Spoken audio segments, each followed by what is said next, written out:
ಇದೊಂದು it's A typical individual ಒಂದು ಕುಟುಂಬದ ಸಮಸ್ಯೆ ಅಷ್ಟೆ.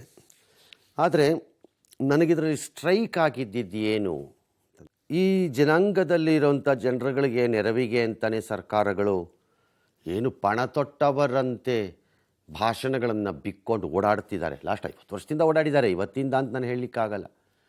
ಆದರೆ ಅವ್ರವ್ರದ್ದನ್ನು ಕೇಳದೇ ಇದ್ದಾಗ ಇನ್ನೊಬ್ಬರು ಕೇಳಿದ್ರೆ ಪ್ರಯೋಜನ ಏನು? ನಮ್ಮ ಕಣ್ಣು ಮುಂದಕ್ಕೆ ಬಂದಿದೆ, ನಮಗೆ ಮಾಡಿದ್ರೆ ಸ್ವಲ್ಪ ಒಳ್ಳೇದೇನೋ, ಯಾರಿಗೋ ಒಳ್ಳೇದಾಗತ್ತೆ ಪಾಪ ಅಂತ ಅನಿಸಿದೆ, ಹಾಗಾಗಿ ಮಾಡಿಬಿಡೋಣ ಅಷ್ಟೇ. ಚಿತ್ರದುರ್ಗ ಜಿಲ್ಲೆ ಹೊಳಲ್ಕೆರೆ ತಾಲೂಕಿನ ಕತೆ. ಇದು ಚಿತ್ರದುರ್ಗ ಜಿಲ್ಲೆ ಹೊಳಲ್ಕೆರೆ ತಾಲೂಕಿನ ಬೋರೇನಹಳ್ಳಿ ಗ್ರಾಮದ ಚಂದ್ರಪ್ಪ ಹಾಗೂ ಹುಲಿಗಮ್ಮ ದಂಪತಿಯ ಕಣ್ಣೀರಿನ ಕತೆ. ಮಕ್ಕಳಾದ ತಿಪ್ಪೇಸ್ವಾಮಿ ಹಾಗೂ ಪ್ರೇಮಲತಾ ಇಬ್ಬರು ಕಣ್ಣು ಕಾಣದ ಅಂಧರು. ಅದರಲ್ಲೂ ಮಗಳಿಗೆ ಕಣ್ಣು ಕಾಣುವುದಿಲ್ಲ, ಜೊತೆಗೆ ಮಾತೂ ಬರುವುದಿಲ್ಲ. ಕಳೆದ 16 ವರ್ಷಗಳಿಂದಲೂ ಇಬ್ಬರೂ ಮಕ್ಕಳನ್ನ ಈ ದಂಪತಿ ಕೂಲಿ ನಾಲಿ ಮಾಡಿ ಸಾಕುತ್ತಿದ್ದಾರೆ. ಆದರೆ ವಿಧಿಯಾಟ, ಇತ್ತೀಚೆಗೆ ಆದ ಬೈಕ್ ಅಪಘಾತದಿಂದಾಗಿ ಚಂದ್ರಪ್ಪನ ಬಲಗೈ ಊನವಾಗಿದೆ. ಅಂದು ದುಡಿದು ಅಂದೇ ತಿನ್ನುತ್ತಿದ್ದ ಈ ಬಡ ಕುಟುಂಬಕ್ಕೆ ಈಗ ಒಂದು ಹೊತ್ತಿನ ಊಟಕ್ಕೂ ಕಷ್ಟಪಡುವಂತಾಗಿದೆ. ಇಷ್ಟೆಲ್ಲ ಸಂಕಷ್ಟದ ನಡುವೆ ಈ ಕುಟುಂಬದ ಯಜಮಾನಿ ಹುಲಿಗಮ್ಮ ಎದೆಗುಂದದೆ ಛಲದಿಂದ ದುಡಿದು ಬದುಕಲು ನಿರ್ಧರಿಸಿದ್ದು ತಮ್ಮ ಜೀವನೋಪಾಯಕ್ಕೆ ಕಿರಾಣಿ ಅಂಗಡಿಯೊಂದನ್ನ ತೆರೆಯುವ ಚಿಂತನೆಯಲ್ಲಿದ್ದಾರೆ. ಆದ್ರೆ ಬಡತನ ಈಕೆಯ ಕೈ ಕಟ್ಟಿ ಹಾಕಿದೆ. ಯಾರಾದ್ರೂ ಹೃದಯವಂತರ ಮೂಲಕ ಕಿರಾಣಿ ಅಂಗಡಿ ತೆರೆಯಲು ಒಂದಿಷ್ಟು ಸಹಾಯ ಮಾಡಿಸಿದ್ರೆ ಕಷ್ಟಪಟ್ಟು ದುಡಿದು ಬದುಕು ಕಟ್ಟಿಕೊಳ್ತೇವೆ ಎಂದು ಮನವಿ ಮಾಡಿದ್ದಾರೆ. ಕುಟುಂಬದ ಹೆಣ್ಣಿಗೊಂದು ದುಡಿಮೆಯ ಮಾರ್ಗ ದೊರೆತರೆ ಆ ಕುಟುಂಬ ದಡ ಸೇರಬಲ್ಲದು ಎಂಬ ನಂಬಿಕೆಯಿಂದ ಈ ಕಥೆಯನ್ನ ನಿಮ್ಮ ಮುಂದೆ ತಂದಿದ್ದೇವೆ. ಇದರಲ್ಲಿ ದಂಪತಿಗಳು ಯಾರು? ಚಂದ್ರಪ್ಪ. ನೀವೇನ್ರಿ? ನಿಮ್ಮ ಹೆಸರೇನು? ಚಂದ್ರಪ್ಪ. ಏನು ಮಾಡ್ತೀರಿ ತಾವು? ಏನೂ ಇಲ್ಲ ಸರ್, ನಂದು ಮುಂಚೆ ರೀ ಕೂಲಿನಲ್ಲಿ ಎಲ್ಲ ಮಾಡ್ತಿದ್ದೆ, ಬೇಸಾಯ ಮಾಡ್ತಿದ್ದೆ ಸರ್. ಬೈಕಲ್ಲಿ ಬಿದ್ದು ಕೈ ಮುರ್ಕೊಂಡೆ. ಆಮೇಲೆ ಈ ಹುಡುಗರು ಸಾಗೋದು ಭಾಳ ಕಷ್ಟ ಆಗ್ಬಿಡ್ತು ಸರ್. ಈ ಹುಡುಗಿಗೆ ಮಾತು ಇಲ್ಲ, ಕಣ್ಣು. ಇಬ್ಬರು ಮಕ್ಕಳು ಕಣ್ಣಿಲ್ಲ ಸರ್. ನಮ್ಮ ಜಮೀನು ಇಲ್ಲ ಸರ್. ಜಮೀನು ಕಣ್ಣಿಲ್ವಾ? ಇಬ್ಬರು ಮಕ್ಕಳಿಗೂ ಕಣ್ಣಿಲ್ಲ ಸರ್. ಹೆಂಗಾಯ್ತು? ಸಂಬಂಧದಲ್ಲಿ ಮದುವೆ ಆದ್ರ? ಜಮೀನು ಇಲ್ಲ ಸರ್, ನಮ್ದು ಜಮೀನೇ. ನಿಮಿಷ, ಸಂಬಂಧದಲ್ಲಿ ಮದುವೆ? ಸಂಬಂಧಕ್ಕೆ ಮದುವೆ ಆಗಿದ್ದೆ ಸರ್. ಆಕೆ ಏನಾಗಬೇಕು? ಅಕ್ಕನ ಮಗಳು ಸರ್. ಹಿಂಗಾಗಿ ನೀ ಯಾವೂರು? ಅನಾಥರಿ ಬಡವ್ರು ಸರ್ ನಾವು. ಮತ್ತೆ ಅದೇ ಹೇಳ್ತೀಯ. ನೀ ಯಾವೂರು? ಅರ್ಕೆರೆ ದಾನ ಮಾಡಿದಾಗ ಸರ್. ಅರ್ಕೆರೆ ದಾನ ಮಾಡಿ ಹುಟ್ಟು ಬೆಳ್ದಾರೆ ಸರ್. ಅರ್ಬಿಳ್ಚೆ ಅರ್ಕೆರೆ ದಾನ ಮಾಡಿ ಅಲ್ಲಿ ಹುಟ್ಟು ಬೆಳ್ದಾರೆ ಸರ್ ನಾವು. ನೀನು? ನಂದು ಚಿತ್ರದುರ್ಗ ಹೊಳಲ್ಕೆರೆ. ಹೊಳಲ್ಕೆರೆ. ಎರಡು ಹುಟ್ಟಿದಾಗಲೇ ಹಿಂಗಾಯ್ತಾ? ಹುಟ್ಟಿದಾಗಲೇ ಹಿಂಗಾಗಿತ್ತು ಸರ್. ನಾನು ನಾರಾಯಣ ನೇತ್ರಾಲಯದಾಗ ಕಣ್ಣು ತೆಗೆದು ಬೇರೆ ಕಣ್ಣು ಹಾಕಿದ್ದೆ ಸರ್ ಹುಡುಗನಿಗೆ. ಆಪ್ರೇಷನ್ ಮಾಡಿಸಿದ್ದೆ. ಆಮೇಲೆ ಒಂದು ಹತ್ರ ಒಂದು ಸ್ವಲ್ಪ ಕಾಣ್ತಿತ್ತು. 3 ತಿಂಗಳಿಗೊಂದು ಸಾರಿ, 6 ತಿಂಗಳಿಗೊಂದು ಸಾರಿ, 4 ತಿಂಗಳಿಗೊಂದು ಸಾರಿ ಬಂದು ಚೆಕಪ್ ಮಾಡಿಸ್ಕೊಂಡು ಹೋಗ್ತಿದ್ದೆ. ಕೊರೋನಾ ಕಾಯಿಲೆ ಬಂದಾಗ ನಾನು ಬರಲಿಲ್ಲ 2 ವರ್ಷ. ಆವಾಗ ಕೊರೋನಾ ಕಾಯಿಲೆ ಮುಗಿದ ಮೇಲೆ ಬಂದಾಗ ಕಣ್ಣು ಪರೆ ಕುಂತಿತ್ತು. ಆಪ್ರೇಷನ್ ಮಾಡಿರಂದೆ. ಆಪ್ರೇಷನ್ ಮಾಡಿದ್ರೆ ಬರೋಲ್ಲಪ್ಪ, ದೃಷ್ಟಿ ಹೋಗಿಬಿಟ್ಟಿತ್ತೆ, ಏನು ಪ್ರಯತ್ನ ಇಲ್ಲ ಅಂತಂದರು. ಅದಕ್ಕೆ ಸುಮ್ಮನೆ ಆದೆ. ಆ ಹುಡುಗಿನ ಮಿಂಟು ಆಸ್ಪತ್ರೆಯಲ್ಲಿ ಆಪ್ರೇಷನ್ ಮಾಡಿಸಿದ್ದೆ. ಮಿಂಟು ಆಸ್ಪತ್ರೆಯಲ್ಲಿ ಅವರು ಶ್ರೀರಾಮುಲು ಆಪ್ರೇಷನ್ ಮಾಡಿಸಿದ್ರು ಸರ್ ಮಿಂಟು ಆಸ್ಪತ್ರೆಯಲ್ಲಿ. ಆ ಹುಡುಗಿಗೆ 2 ವರ್ಷ 3 ವರ್ಷ ಓಡಾಡಿದೆ ಮಿಂಟು ಆಸ್ಪತ್ರೆಗೆ. ಆ ಹುಡುಗಿಗೂ ಬರಲಿಲ್ಲ ಸರ್ ಕಣ್ಣು. ನಿನ್ನ ಹೆಸರೇನು? ತಿಪ್ಪೇಸ್ವಾಮಿ ಸರ್. ನಿನ್ನ ಹೆಸರೇನು? ತಿಪ್ಪೇಸ್ವಾಮಿ ಸರ್. ನೀ ಏನು ಮಾಡ್ತೀಯಾ? ಮನೇಲೇ ಇರ್ತೀಯಾ? ಹ್ಞೂ ಸರ್, ಮನೇಲಿ ಇರ್ತೀನಿ. ಅಲ್ಲಮ್ಮ, ನೀ ಸ್ಕೂಲ್ಗಿಲ್ಗೆ ಹೋಗಿಲ್ಲ ಅಲ್ವಾ? ಹೋಗಿದ್ದೆ ಸ್ವಾಮಿ, ಬಿಟ್ಟಿದ್ದೀನಿ ಈಗ. ಯಾವಾಗ ಹೋಗ್ತಿದ್ದೆ ಸ್ಕೂಲಿಗೆ ನೀನು?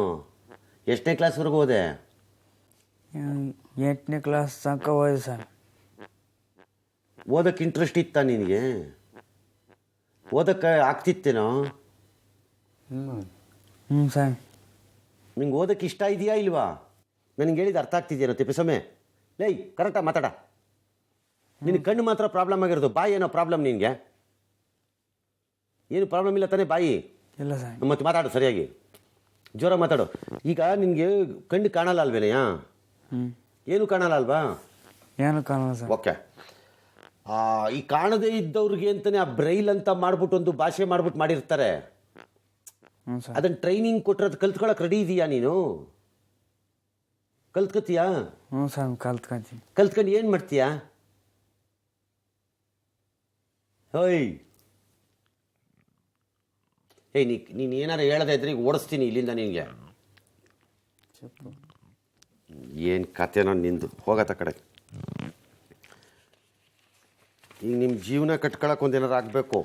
ಸ್ವಾಮಿ. ಒಂದು ಅಂಗಡಿ ಮಾಡ್ಕೊಂಡ್ರೆ ಸಾಕು. ಅಂಗಡಿ ಲೋನ್ ಅಷ್ಟೇ ತಾನೇ? ಅಂಗಡಿ ಲೋನ್ ಹಾಕ್ಯಂದು ಸುಮ್ಮನಿರು ನೀನು. ಒಂದು ಮನೆ ಹಾಕೊಡ್ರಿ ಸರ್. ಸುಮ್ಮನಿರ, ಅದಾಗಲ್ಲ, ನನಗೆ ಗೊತ್ತಿಲ್ಲ. ಅಂಗಡಿದು ಮಾಡಿಸ್ತೀನಿ, ಮನೆ ಪನೆದೆಲ್ಲ ಹೇಳ್ಬೇಡ ನನ್ನ ಹತ್ರ. ಸಂಬಂಧದ ಮನೆ ಎಲ್ಲ ಕತೆ ಬಿಡಬೇಡಿ ನನಗೆ. ಸಂಬಂಧ ಮನೆಯಲ್ಲಿ ಬಿಟ್ಕೊಟ್ಟಿದ್ದಾರೆ ಸ್ವಾಮಿ. ಇರ್ರಿ 1-2 ದಿನ ಅಂತ. ಅಂಗಡಿ ಇದನ್ನ ಮಾಡಿಸಿ ಕೊಡ್ತೀನಿ, ದುಡಿದು ಬಿಟ್ಟು ಬದುಕೊಳ್ಳಿ. ಗೊತ್ತಾಯ್ತಾ?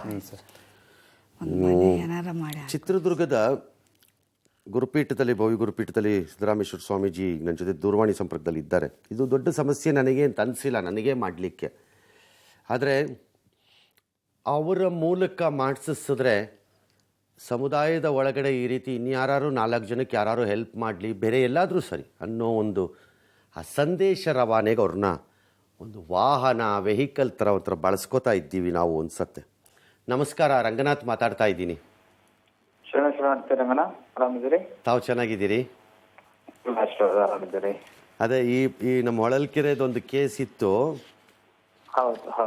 ನಂದೇನು ಐಡಿಯಾ ಅಂತಂದ್ರೆ, ನಿಮ್ಮ ಕೈಯಲ್ಲಿ ಹೇಳಿಸಿದ್ರೆ ಇದನ್ನ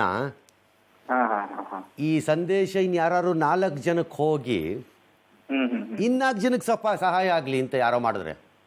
ಖಂಡಿತ ಅಲ್ಲ, ನಿಮ್ಮ ಕಾರ್ಯಕ್ರಮದ ಹೆಸರೇ ಬಹಳ ವಿಶಿಷ್ಟವಾಗಿದೆ. ಬೆಳಕು, ಇಂತಹ ಕುಟುಂಬಗಳಿಗೆ ಬೆಳಕು ಕೊಡುವಂತ ಕೆಲಸ. ಇದನ್ನ ನಮ್ಮ ಪಬ್ಲಿಕ್ ಟಿವಿ ತಂಡದವರು ಬಂದು ಹೇಳಿದ್ದಾರೆ. ಮಠದ ವತಿಯಿಂದ ಅವರ ಉಪಜೀವನಕ್ಕೆ, ಬದುಕನ್ನು ಕಟ್ಕೊಳ್ಳಿಕ್ಕೆ ಏನ್ ಸಾಧ್ಯನೋ ಅವರು ಅಂಗಡಿನೋ ಮಾಡ್ಕೊಳ್ತೀವಿ ಅಂತ ಹೇಳಿದ್ರೆ ಸಂಪೂರ್ಣ ಸಹಕಾರವನ್ನ ಮಠದ ಮತ್ತು ಮಠದ ಭಕ್ತರಿಂದ ಮಾಡಿಸ್ಕೊಡ್ತಾನೆ.